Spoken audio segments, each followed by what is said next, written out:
الرحمن الرحيم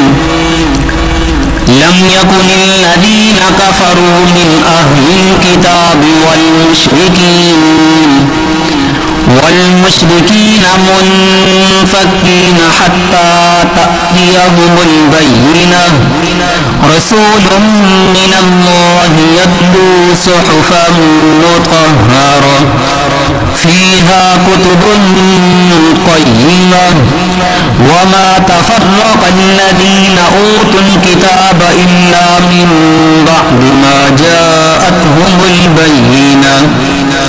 وما أمروا إلا ليعبدوا الله مخلصين له الدين حنفاء ويقيموا الصلاة ويؤتوا الزكاة وذلك دين القيمة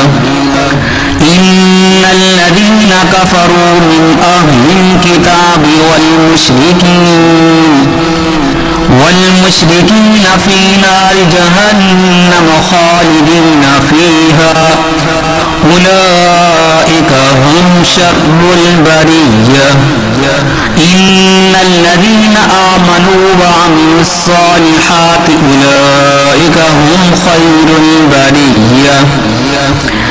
جزاؤهم عند ربهم جنات عدن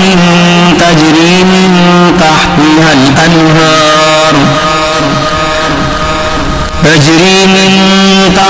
الأنهار خالدين فيها أبدا